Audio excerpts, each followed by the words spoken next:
그럼 내일은 어떤 이슈가 투자자 여러분을 찾아갈지 매일경제의 내일신문 체크해 보겠습니다. 내일장 여신 첫 번째 기사입니다.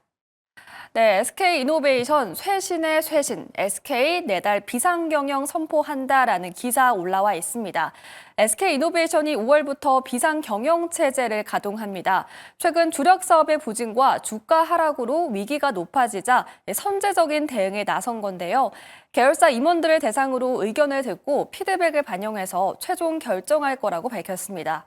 SK이노베이션이 비상경영에 나서는 건 회사 안팎으로 커지는 위기감 때문입니다. 특히 SK오는 지난해 7월 비상경영을 선언한 하루 임원들의 연봉 동결 그리고 비용 절감에 나섰습니다. 이후 1년도 되지 않아서 SK이노베이션까지 비상경영을 선언했는데요. SK온의 사업 부진이 장기화되는 가운데 SK에너지, SK지오센트릭 등 정유 화학 사업에서도 공급 이슈가 덮쳤습니다. 이처럼 핵심 계열사들의 실적 부진이 우려되자 이 위기감이 에너지 계열사 전반으로 확대되고 있습니다. 이렇게 위기를 맞은 SK온 그리고 SK그룹에 대한 이야기 김태훈 매니저와 풀어보도록 하겠습니다. 매니저님 안녕하세요. 네, 안녕하세요. 네, SK이노베이션이 이제 비상경영체제에 가동한다라는 기사를 살펴봤습니다. 최근 사업이 부진한 영향을 많이 받은 것으로 보이는데요. 비상경영을 통해서 개선이 되게 된다면 반등이 가능할 거라고 보실까요?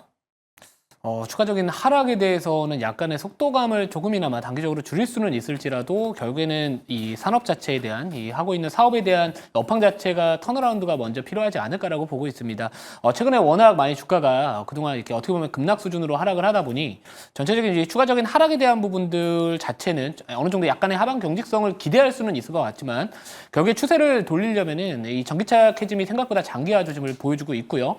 그리고 이 정유나 석유화학 사업에 대한 부분들도 뭐 지금 최근에 정제 마진이 하락을 하고 있고 업황 자체에 대한 부분들이 여전히 좀 부진하다 보니까 결국에 이 주가가 반등을 하려면은 이 업황이 돌아야 되지 않을까 이렇게 보고 있는 상황입니다. 자, 물론 이 오늘 전기차 관련된 일부 종목들이 전반적으로 또 양호한 모습을 보여줬던 거는 이 테슬라의 주가 급등에 따른 부분들도 투심 개선 효과를 기대할 수는 있겠으나 결국에 지금 이 관세 정책에 대한 불확실성 이슈가 지속이 되면 될수록 이 소비 심리가 위축이 되지 않을까라고 보고 있습니다. 결국에 이 전기차 산업에 대한 부분들, 뭐 턴어라운드에 대한 부분들도 우리가 한번 고려를 해봤을 때는 결국에는 이 경기 회복이라는 시그널 자체가 시장에서 받아들여야 된다라고 보고 있고요. 결국에 우리가 기대할 수 있는 부분들, 과연 어떤 이슈가 이 글로벌 이렇게 소비자들이라고 할까요? 이 투심을 개선시킬 수 있냐라고 본다면 결국에 이 연준의 금리 인하에 대한 가능성이 다시 한번 올라와야 되지 않을까라고 보고 있습니다. 즉 연준 푸시 필요하다라고 보고 있는 상황이고, 그래서 그 전까지는 사실 우리가 이 SK이노베이션에 대한 주가가 그동안 많이 빠졌다라고 해서 지금 막 저가 매수의 기회다 판단하기에는 아직까지 좀 기회비용 측면에서는 다른 업종이나 좀 추세가 살아있거나 업황이 살아있는 쪽으로 가시는 게 좋지 않을까라고 보고 있고요. 단 이 회사 측에서 어떻게 보면 이 비용에 대한 부분들 절감 효과를 계속해서 시도를 하고 있고, 추가적인 이 하락에 대한 부분들까지는 우리가 정확하게 바닥이라고 하기는 어렵겠지만 그래도 회사 측에서 노력을 하고 있는 만큼 이 본업에 대한 부분들만 잘 체크해 보시면은 그래도 추후에 좋은 결과는 그래도 한번 기대해 볼 수 있지 않을까 이렇게 보고 있습니다.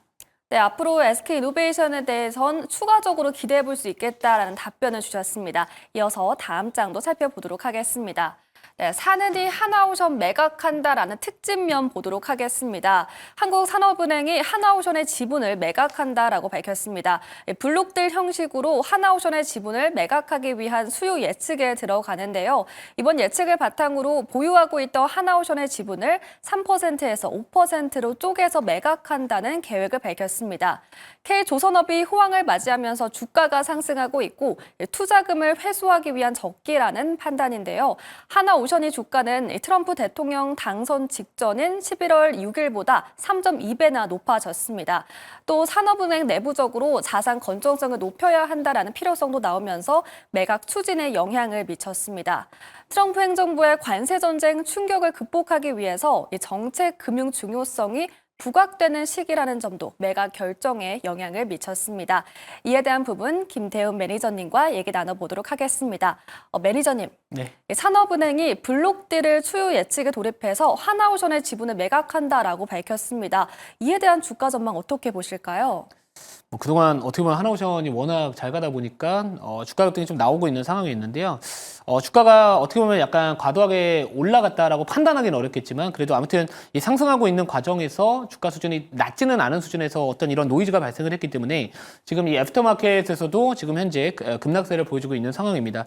결국에 이 산업은행이 이 하나오션의 지분을 매각하는 이유 같은 경우에는 이 BIS 자기자본 비율 이 문제가 계속해서 이제 낮아지다 보니까 요구하는 수준이 낮아지다 보니까 지금 이 보유하고 있는 주식 중에서 이제 매도할 수 있는 현금화할 수 있는 그 자금이 결국에 하나오션밖에 없다라는 이야기들이 나와주고 있는 상황이고요. 이 업황에 대한 부분들은 누가 보더라도 좋겠지만 이게 분할로 계속해서 지금 수요 측이 들어갔는데 결국에 이제 분할로 조금씩 매도 물량들이 나와줄 수 있다라는 부분들은 이 수급적인 측면에서는 단기적으로는 약간 부담은 될 수는 있다라고 보고 있습니다. 그래서 이번 기회에 만약에 추가적인 조정이 나왔을 때는 이 종목을 매수하지 못하신 분들한테는 오히려 좀 저가 매수의 기회가 되지 않을까라고 보고 있으나 단기적인 이 수급에 대한 부분들을 우리가 소화하는 과정에서는 어느 정도 약간의 이 수급에 대한 어떻게 보면 물량 소화가 좀 필요하지 않을까라고 보고 있습니다. MRO나 이쪽 관련된 사업에 대한 미국과의 협력이나 이런 이슈는 당연히 중기적인 관점에서 바라봤었을 때 충분히 좋다라고 말씀을 드리고 싶어도 아무튼 단기적으로는 약간의 조정세는 좀 우리가 대비를 해야 되지 않을까라고 보고 있고요. 추후에 만약 과도하게 주가 하락폭이 나타난다라고 본다면 예를 들어서 우리가 기술적으로 보조 지표를 보더라도 스토캐스틱이나 CCI나 RSI 같은 그런 지표들이 과매도 구간에 들어갔었을 때는 그래도 다시 한번 관심을 갖는 것도 나쁘지 않겠다. 단 단기적으로는 이 수급에 대한 부분들 조금 물량 소화를 해야 되지 않을까 이렇게 말씀드리도록 하겠습니다. 네, 단기적으로는 지금 조정의 기간을 지나고 있지만 장기적으로는 괜찮겠다라는 말씀 들어봤습니다. 이렇게 김태훈 매니저 인사이트 만나봤고요. 내일장 신문도 미리 읽어봤습니다. 이어지는 주주총회에서 내일장을 대비하기 위한 종목도 확인해 보겠습니다.